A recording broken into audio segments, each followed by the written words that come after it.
नमस्कार। World news में आज बांग्लादेश की कार्यवाहक सरकार के मुखिया मोहम्मद यूनुस ने इस्तीफा दे दिया है। अब बांग्लादेश में तारिक रहमान का शासन शुरू हो रहा है और तारिक रहमान ने सरकार बनाने से पहले ही यूनुस का सबसे बड़ा सपना तोड़ दिया है।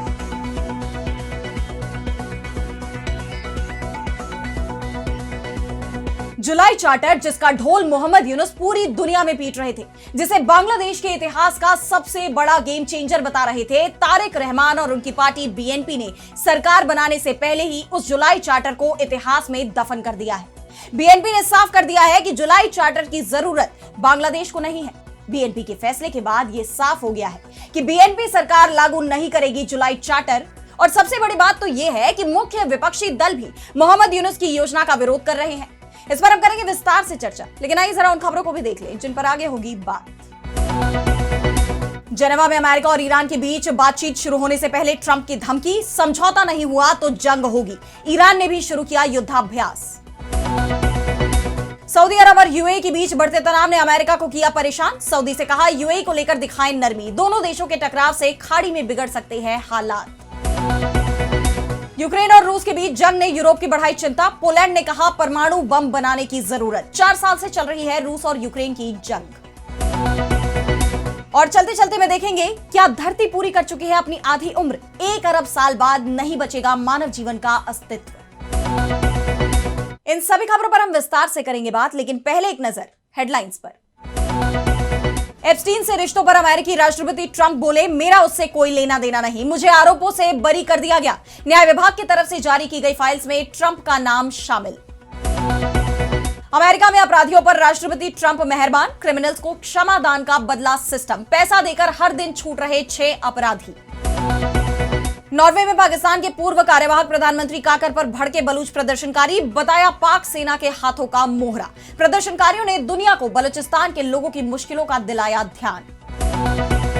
पाकिस्तान के पूर्व पीएम इमरान खान के सपोर्ट में आए क्रिकेट के पूर्व कप्तान, चिट्ठी लिखकर पूर्व पीएम की सेहत पर जताई चिंता। भारतीय टीम के पूर्व कप्तान कपिल देव और सुनील गावस्कर ने भी की अपील। तो बांग्लादेश में शाम 4 बजे नई सरकार बन जाएगी। कार्यवाहक सरकार के मुखिया मोहम्मद यूनुस पहले ही इस्तीफा दे चुके हैं। उनकी जगह बीएनपी के चीफ तारिक रहमान देश के अगले प्रधानमंत्री बनने वाले हैं। बीएनपी संसदीय दल ने उन्हें अपना नेता भी चुन लिया है। वहीं मोहम्मद यूनुस देश छोड़ने की तैयारी में जुट गए हैं, क्योंकि बांग्लादेश में अगर वो रहे तो उन पर गिरफ्तारी का संकट भी खड़ा हो सकता है। बीएनपी की तरफ से यूनुस सरकार के कार्यकाल की जांच कराने के संकेत दिए जा रहे हैं। और अब मोहम्मद यूनुस अपने जिस फैसले को ऐतिहासिक बता रहे थे, जुलाई चार्टर, जिसे लेकर उन्होंने बांग्लादेश में जनमत संग्रह भी कराया था, उस जुलाई चार्टर को मानने से बीएनपी ने इनकार कर दिया है। और सबसे बड़ी बात तो यह है कि मोहम्मद यूनुस जिस जमाते इस्लामी को बांग्लादेश की सत्ता में लाने की कोशिश कर रहे थे, वो जमात भी जुलाई चार्टर को मानने के लिए तैयार नहीं है। तारिक रहमान समेत बीएनपी के सांसदों ने संवैधानिक सुधार आयोग के सदस्य के रूप में शपथ लेने से इनकार कर दिया है। बीएनपी के नेता सलाहुद्दीन अहमद ने साफ कर दिया है कि जुलाई चार्टर को बीएनपी मंजूर नहीं करेगी। यूनुस के सपने पूरे करने की जिम्मेदारी हमारी नहीं है। बीएनपी के इस फैसले के बाद जुलाई चार्टर का भविष्य अब अधर में लटक गया है। और यह बात तो आप जानते ही हैं कि अगस्त 2024 में शेख हसीना का बांग्लादेश में एक विद्रोह के बाद तख्ता पलट हो गया था। इस विद्रोह की शुरुआत जुलाई में हुई थी और इसके बाद मोहम्मद यूनुस के नेतृत्व में अंतरिम सरकार का गठन हुआ था। मोहम्मद यूनुस ने पहले तो कोशिश की कि किसी भी तरह से सत्ता अपने ही हाथ में रखी जाए, लेकिन जब उनके लिए सत्ता पर टिके रहना मुश्किल हो गया तो उन्होंने लोकतंत्र में सुधार के लिए जुलाई चार्टर का प्रस्ताव रखा। इसमें कोई भी शख्स बांग्लादेश में एक बार में 10 साल से ज्यादा समय तक प्रधानमंत्री नहीं रह सकता।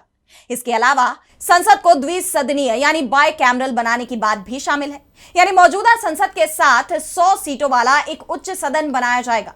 यह भारत के राज्यसभा जैसा हो सकता है। प्रधानमंत्री पद पर रहने वाला व्यक्ति किसी दूसरे पद को धारण नहीं कर सकता, यानी जो भी शख्स प्रधानमंत्री बनेगा उसे पार्टी के अध्यक्ष की कुर्सी छोड़नी होगी। बांग्लादेश में अब तक जजों को प्रधानमंत्री ही नियुक्त करते रहे हैं। जुलाई चार्टर में जजों के लिए भारत के कॉलेजियम सिस्टम की तरह जजों की नियुक्ति सिस्टम बनाने का प्रस्ताव था।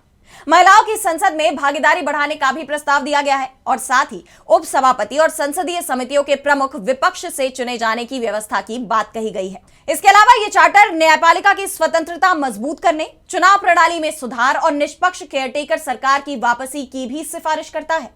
लेकिन अब ये सभी बदलाव संकट में फंस गए हैं, क्योंकि जो नई सरकार बन रही है उसने ही जुलाई चार्टर को खारिज कर दिया है, जबकि जनमत संग्रह में 65% लोगों ने इसका समर्थन किया था।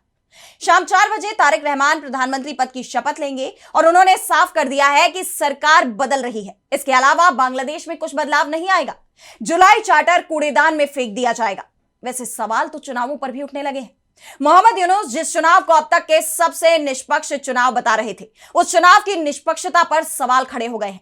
ट्रांसपेरेंसी इंटरनेशनल बांग्लादेश यानी टीआईबी ने हालिया राष्ट्रीय चुनावों पर जारी अपने आकलन में 40% संसदीय सीटों पर गड़बड़ी की बात कही है। टीआईबी ने कहा है कि चुनाव में पार्टियों से जुड़े संस्थानों और पूर्व में राजनीतिक पार्टियों से नामित किए गए लोगों को ऑब्जर्वर के तौर पर रजिस्ट्रेशन दिया गया था, जो चुनाव प्रक्रिया पर शक पैदा करती है। इस रिपोर्ट में बताया गया है कि जिस चुनाव आयोग की तरफ से जिन विदेशी पर्यवेक्षकों को स्वतंत्र पर्यवेक्षक बताया जा रहा था, उन्हें भुगतान किए जाने की खबरें सामने आई हैं। यानी जिन लोगों पर चुनाव आयोग के प्रबंधन की निगरानी करने की जिम्मेदारी थी, वो लोग चुनाव आयोग से ही पैसे ले रहे थे। ऐसे में उन पर्यवेक्षकों की रिपोर्ट अपने आप ही संदिग्ध हो जाती है। अब सवाल ये उठ रहे हैं कि क्या पैसे देकर स्वतंत्र पर्यवेक्षकों से चुनाव की निष्पक्षता पर मुहर लगवाई गई है? बहरहाल अब बांग्लादेश में आगे क्या होता है, ये देखना होगा। और अब बढ़ते हैं अगली खबर की तरफ, जहां हम बात करेंगे मिडिल ईस्ट में बढ़ते तनाव की। तो अमेरिका और ईरान के बीच जंग होगी, ये तय माना जा रहा है। वैसे तो जेनेवा में दोनों ही देशों के बीच बातचीत हो रही है। अमेरिका की तरफ से विदेश मंत्री मार्को रूबियो और ईरान की तरफ से विदेश मंत्री अब्बास अरागची इस बातचीत में हिस्सा ले रहे हैं। लेकिन बातचीत में कोई समाधान निकलेगा, इसकी उम्मीद बेहद कम दिख रही है, क्योंकि अमेरिका बातचीत के मुद्दे लगातार बदल रहा है। यह भी कह सकते हैं कि वो उन मुद्दों को शामिल कर रहा है जिन पर ईरान बातचीत के लिए तैयार ही नहीं होगा। सहमति तो दूर की बात है। हालांकि ईरान परमाणु मुद्दे पर जरूर समझौते के संकेत दे रहा है। उसका कहना है कि इसी को लेकर पिछले साल जून में जंग हुई थी। हम परमाणु संवर्धन कम करने को तैयार है, लेकिन अमेरिका के राष्ट्रपति डोनाल्ड ट्रंप अब परमाणु मुद्दे पर ही रुकने को तैयार नहीं दिख रहे। वो अब ईरान में सत्ता परिवर्तन की बात करने लगे हैं और इसे लेकर ट्रंप के करीबी अमेरिकी सीनेटर लिंडसे ग्राहम का बयान सामने आया है। तेल अवीव में पहुंचे ग्राहम ने कहा कि ईरान को लेकर इस वक्त 2 रास्ते खुले हैं, एक कूटनीतिक और दूसरा सैन्य। राष्ट्रपति ट्रंप देख रहे हैं कि कौन सा रास्ता अमेरिका की राष्ट्रीय सुरक्षा के लिए बेहतर नतीजा देगा। इस पर फैसला अब दूर नहीं है। फैसला अब महीनों में नहीं, बल्कि कुछ ही हफ्तों में हो सकता है, और शायद कुछ दिनों में। और एक बात तो साफ है, ईरान के supreme leader ayatollah Ali Khamenei की सत्ता को हर हाल में जाना होगा। यही नहीं, अमेरिका के विदेश मंत्री मार्को रूबियो जो ईरान के साथ बातचीत कर रहे हैं, उन्होंने भी कड़ा रुख अपनाया है। रूबियो ने कहा कि ईरान का नेतृत्व धार्मिक लोगों के नियंत्रण में है, जो नीतियां धर्मशास्त्र के आधार पर बनाते हैं, और इसी वजह से किसी भी तरह की डील पर पहुंचना बहुत मुश्किल होने वाला है। इस बीच खबर यह भी सामने आ रही है कि पिछले साल दिसंबर में जब इजराइल के प्रधानमंत्री बिन्यामिन नेतन्याहू अमेरिका के दौरे पर पहुंचे थे, तो उस वक्त ही ईरान पर हमले की तैयारियां शुरू हो गई थी। और यही वजह है कि जेनेवा में अमेरिका और ईरान के बीच होने वाली बातचीत से पहले इजराइल की तरफ से सख्त बयान आने शुरू हो गए। इजराइल का कहना है कि डील तभी हो जब ईरान अपने परमाणु संयंत्रों को पूरी तरह से खत्म करने पर सहमत हो। यानी ईरान पर बातचीत में इतनी सख्त शर्तें लगा दी जाए कि वो उसे मान ही ना सके। वहीं दूसरी तरफ अमेरिका मिडिल ईस्ट में अपनी सैन्य उपस्थिति भी बढ़ाता जा रहा है, जैसे कि वो मान बैठा हो कि जंग तो होनी ही है। इसे लेकर सीएनएन की रिपोर्ट में कहा गया कि ब्रिटेन में मौजूद अमेरिकी एयरफोर्स के एसेट्स को मिडिल ईस्ट के करीब लाया जा रहा है। इसमें रिफ्यूलिंग टैंकर और फाइटर जेट शामिल है। अमेरिका इस इलाके में एयर डिफेंस सिस्टम भी भेज रहा है। इसे ईरान के जवाबी हमले के खिलाफ तैयारी के रूप में देखा जा रहा है। फ्लाइट ट्रैकिंग डेटा से साफ पता चल रहा है कि हाल के हफ्तों में दर्जनों अमेरिकी मिलिट्री कार्गो प्लेन ने अमेरिका से जॉर्डन, बहरीन और सऊदी अरब तक सामान पहुंचाया है। 250 से ज्यादा अमेरिकी कार्गो विमानों को ट्रैक किया गया है। और इस बीच चीनी सैटेलाइट की कुछ तस्वीरें भी सामने आई हैं, जिसमें जॉर्डन में अमेरिकी डिफेंस सिस्टम थार्ड की तैनाती दिखाई दे रही है। यहां अमेरिका ने फाइटर प्लेन की एक पूरी स्क्वाड्रन पहले ही तैनात कर दी है।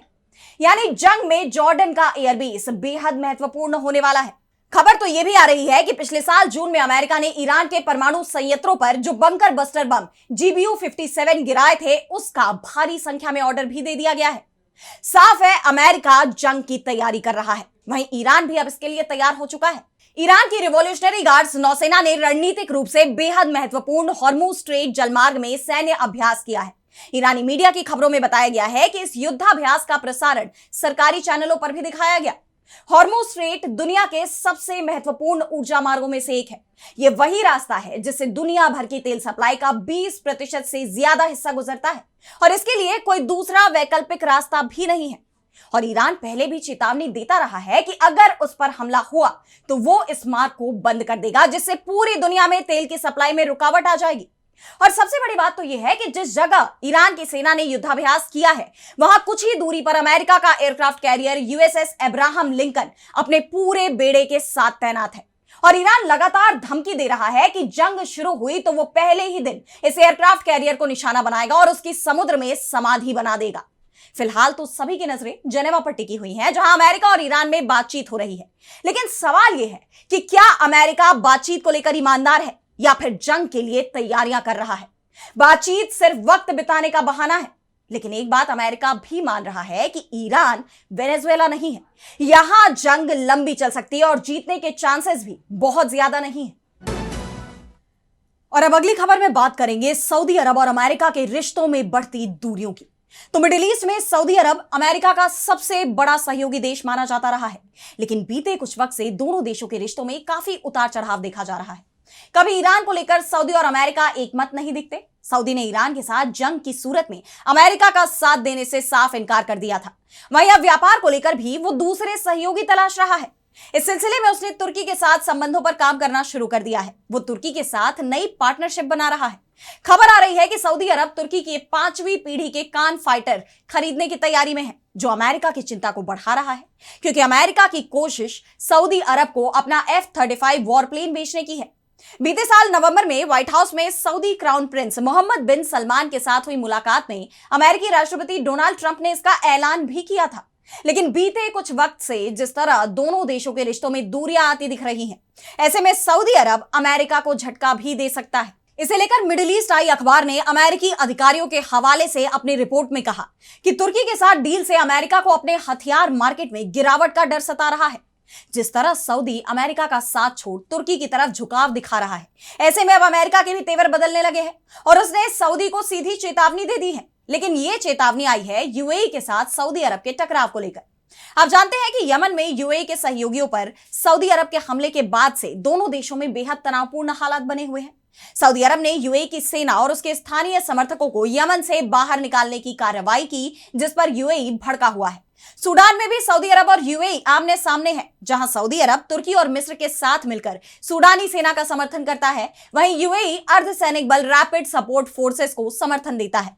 ऐसे में दोनों देशों के बीच बढ़ते टकराव से पूरे मिडिल ईस्ट की शांति पर खतरा मंडराने लगा और अब अमेरिका ने सऊदी अरब को यह तनाव कम करने की चेतावनी दी है। अमेरिकी सीनेटर लिंडसे ग्राहम ने प्रिंस मोहम्मद बिन सलमान को चेताया और कहा कि सऊदी अरब ये सब बंद करो, मैं इस बकवास से तंग आ चुका हूं। एमबीजेड जायोनिस्ट नहीं है और इस संघर्ष से आप ईरान को बढ़ावा दे रहे हैं। उनका कहना है कि इस तनाव का असर अमेरिका पर भी पड़ रहा है। अब जिस तरह अमेरिका ने सऊदी और यूएई विवाद में एंट्री मारी है, उसके बाद सऊदी और अमेरिका के बीच दूरियां और बढ़ने की संभावना जताई जा रही है। और अब अगली खबर में बात करेंगे रूस यूक्रेन युद्ध में बढ़ते परमाणु खतरे की। तो एक तरफ अमेरिका की तरफ से यह कोशिश की जा रही है कि कैसे भी यह युद्ध खत्म करवाया जाए, वहीं दूसरी तरफ इस युद्ध के कभी भी न्यूक्लियर वॉर में बदलने का खतरा बढ़ता ही जा रहा है। रूस के पूर्व राष्ट्रपति दिमित्री मेदवेदेव पहले ही कह चुके हैं कि रूस के पास अब भी सोवियत काल की स्वचालित परमाणु हमला प्रणाली है। उन्होंने यूक्रेन को यूरोप और अमेरिका से मिलने वाली सुरक्षा की गारंटी पर भी सवाल उठाए थे कि आज की तारीख में परमाणु सुरक्षा सबसे ज्यादा जरूरी है। रूस के बाद अब पोलैंड की भी इसमें एंट्री हो गई है। रूस की परमाणु धमकियों के बीच अब उसके पड़ोसी पोलैंड ने कहा है कि उसे खुद का एटम बम विकसित करना होगा। पोलैंड के राष्ट्रपति कैरोल नावरोकी ने कहा कि मैं पोलैंड के न्यूक्लियर प्रोजेक्ट में शामिल होने को पक्का सपोर्ट करता हूं। हमें इस दिशा में काम करने की जरूरत है ताकि हम काम शुरू कर सके। हालांकि यह नहीं पता कि वॉर्सो हकीकत में इस कोशिश को आगे बढ़ाएगा या नहीं। अब उनके इस बयान के बाद वैश्विक स्तर पर नई हलचल मच गई है, क्योंकि Poland nuclear non proliferation treaty यानी एनपीटी का सदस्य है, वो संगठन जो न्यूक्लियर हथियारों के विकास को रोकने के लिए प्रतिबद्ध है। अब गौर करने वाली बात यह भी है कि पोलैंड और रूस के बीच संबंध भी कोई खासा अच्छे नहीं है। यह भी कहा जा सकता है कि दोनों देशों के बीच हाइब्रिड युद्ध की स्थिति बनी हुई है और इसकी एक वजह यह भी है कि पोलैंड नाटो के साथ मजबूती से खड़ा है। और मौजूदा वक्त में जिस तरह यूक्रेन के सपोर्ट में नाटो देश उतरे हैं, उसे देखते हुए इससे इनकार भी नहीं किया जा सकता कि कभी भी नाटो और रूस के बीच जंग छिड़ सकती है। हालांकि फिलहाल कोशिश तो यही है कि इसकी नौबत ही ना आए और अमेरिका की मध्यस्थता में रूस और यूक्रेन का यह युद्ध खत्म हो जाए। अमेरिकी विदेश मंत्री मार्को रूबियो ने कहा कि अमेरिकी राष्ट्रपति डोनाल्ड ट्रंप रूस और यूक्रेन युद्ध को हमेशा के लिए खत्म करना चाहते हैं। इसके लिए 17 से 18 फरवरी के बीच स्विट्जरलैंड के जेनेवा में एक बार फिर त्रिपक्षीय वार्ता बुलाई गई है। लेकिन इससे पहले ही रूस ने भी यूक्रेन के सामने बड़ी शर्त रख दी है। उसका कहना है कि यूक्रेन को चुनाव में जाकर नई लोकतांत्रिक सरकार का चयन करना चाहिए, जिसके साथ रूस शांति समझौता कर सके। अगर यूक्रेन में चुनावों की घोषणा होती है और नए चुनाव होते हैं तो रूस की तरफ से किए जाने वाले हमले उसी वक्त रोक दिए जाएंगे। वैसे अमेरिका भी यूक्रेन में लोकतांत्रिक चुनाव के पक्ष में है, लेकिन राष्ट्रपति वोलोदिमीर ज़ेलेंस्की के लिए यह प्रस्ताव मानना थोड़ा मुश्किल है, क्योंकि उन्हें भी पता है कि अगर चुनाव हुए तो उनके हाथ से सत्ता छिन जाएगी। और इन सब के बीच रूस की तरफ से हमले भी जारी हैं। हालांकि इस संघर्ष के दौरान यूक्रेन ने जरूर अपने 201 वर्ग किलोमीटर का क्षेत्र रूसी सेना के कब्जे से छुड़ाने में सफलता पाई है। बहरहाल अब यह साफ हो गया है कि गेंद फिलहाल यूक्रेन के पाले में है। अब रूसी हमले रुकेंगे या जारी रहेंगे, ये ज़ेलेंस्की को तय करना है। और अब चलते चलते मैं बात करेंगे हमारी धरती की, जिसने अपना आधा जीवन बिता लिया है। दरअसल आपने मिड लाइफ क्राइसिस के बारे में तो सुना होगा। जब इंसान अपनी आधी जिंदगी जी चुका होता है तो उसे मिड लाइफ क्राइसिस कहते हैं। लेकिन अब पता चला है कि इसी तरह हमारी धरती भी मिड लाइफ क्राइसिस से गुजर रही है। यानी धरती ने अपना आधा जीवन बिता दिया है। और जैसे इंसान 40 से 45 की उम्र में अपनी सेहत और भविष्य की ज्यादा चिंता और ज्यादा प्लानिंग करने लगता है, वैसे ही वैज्ञानिकों ने भी पृथ्वी का फ्यूचर चार्ट तैयार किया है। वैज्ञानिकों का कहना है कि इसके पीछे की सबसे बड़ी वजह सूरज है। जैसे जैसे सूरज की उम्र बढ़ रही है, वो धीरे धीरे और चमकीला और गर्म होता जा रहा है। और अगर यह सिलसिला इसी तरह जारी रहा तो अगले 1 अरब साल में सूर्य इतना गर्म हो जाएगा कि पृथ्वी के समंदर उबलने लगेंगे। इससे एक भयंकर ग्रीन हाउस इफेक्ट पैदा होगा, जिससे जीवन का अस्तित्व ही मुश्किल हो जाएगा। यानी धरती तो रहेगी लेकिन वो तपने लगेगी। लेकिन 5 अरब साल बाद ये हालात और बुरे हो जाएंगे। सूरज का हाइड्रोजन खत्म हो जाएगा और वो फूलकर एक विशाल रेड जायंट बन जाएगा। और आखिर में सूर्य अपनी बाहरी परतें छोड़कर एक छोटा सा सफेद रंग का बौना सितारा बन जाएगा। उस वक्त तक अगर पृथ्वी बची भी रही तो वो एक ठंडी, सुनसान और बेजान चट्टान की तरह अंतरिक्ष में तैरती रहेगी। लेकिन राहत की बात यह है कि हमारे पास अभी भी करोड़ों साल का वक्त है। इंसानों को आए तो अभी पलक झपकने जितना समय भी नहीं हुआ है। तो फिलहाल हमारे लिए इस विनाश की चिंता छोड़कर अपनी आज की धरती को बचाने पर ध्यान देना ज्यादा जरूरी है। कैसे लगे आपको रिपोर्ट, हमें कमेंट सेक्शन में बताइए। लेकिन फिलहाल आज इस वर्ल्ड न्यूज में इतना ही। देश दुनिया की तमाम बड़ी खबरों के लिए आप देखते रहिए डीवी लाइव और मुझे दीजिए इजाजत। नमस्कार।